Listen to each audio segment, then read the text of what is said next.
Hi guys, कैसे हैं आप सब। मेरा नाम है अंकित और आप देख रहे हैं साइंस शाला।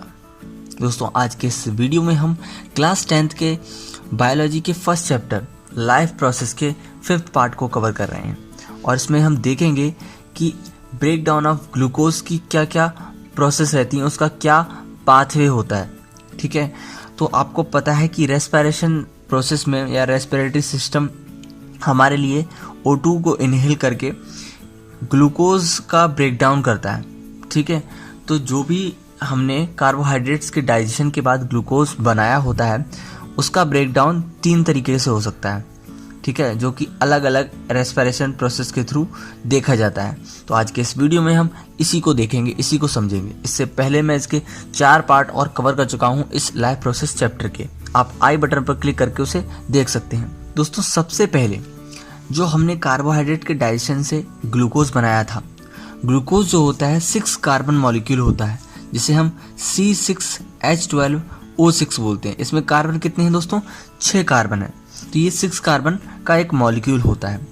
अब इसके बाद आगे साइटोप्लाज्म के अंदर, इन साइटोप्लाज्म के अंदर ग्लूकोज से पायरुवेट बनने की प्रोसेस होती है, जिससे कि ये ग्लूकोज का जो एक मॉलिक्यूल था वो 3 कार्बन का मॉलिक्यूल बन जाता है।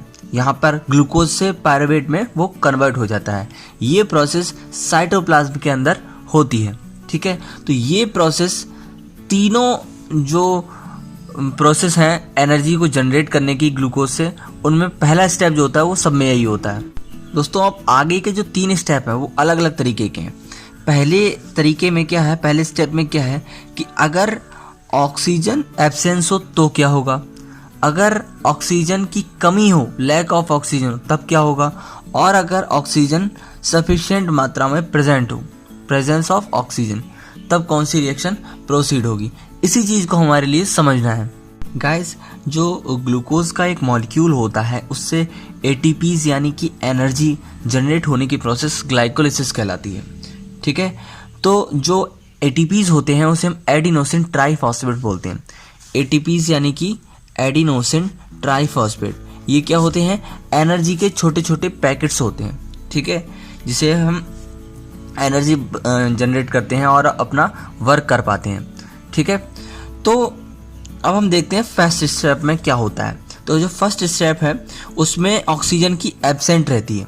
ठीक है, और अगर एब्सेंट ऑक्सीजन रहती है, ऑक्सीजन प्रेजेंट नहीं होती है, तो पायरुवेट से ये 3 चीज़ें बनती हैं। पहली, इथेनॉल की फॉर्मेशन होती है, यानी कि C2H5OH, यहाँ पर इथेनॉल बन जाता है, प्लस CO2 बनती है और एनर्जी जनरेट होती है। इस एनर्जी के जनरेट होने में केवल एक ग्लूकोज के मॉलिक्यूल से 2 ATPs ही बन पाते हैं। ठीक है, यहाँ पर कम जो एनर्जी जनरेट होती है। ये प्रोसेस किस में होती है दोस्तों? ये प्रोसेस होती है ईस्ट में, इन ईस्ट क्या है? एक बैक्टीरिया है। ठीक है, उसमें ये प्रोसेस देखने को मिलती है।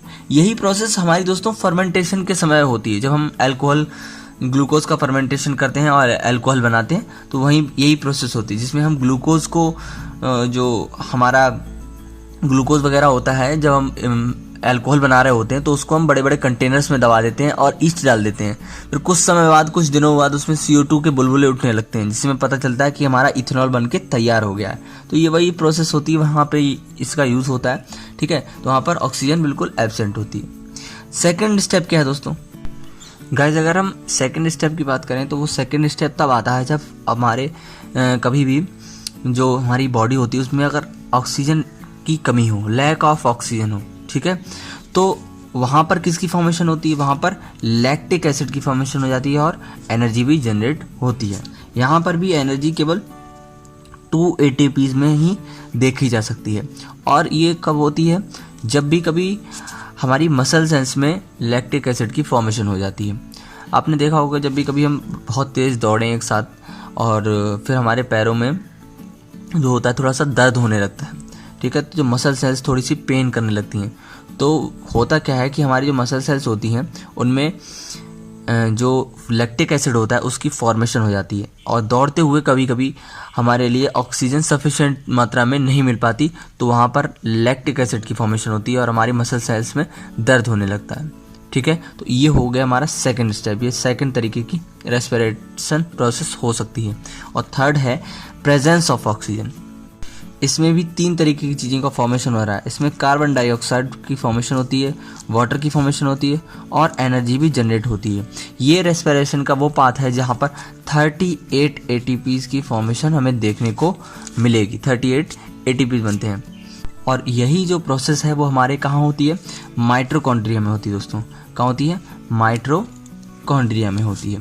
तो इसीलिए जो हमारी एनर्जी का जनरेशन होता है हमारी बॉडी में वर्क करने के लिए, वो माइटोकॉन्ड्रिया में होता है। इसीलिए हम माइटोकॉन्ड्रिया को पावर हाउस बोलते हैं, हमारी बॉडी का पावर हाउस बोलते हैं।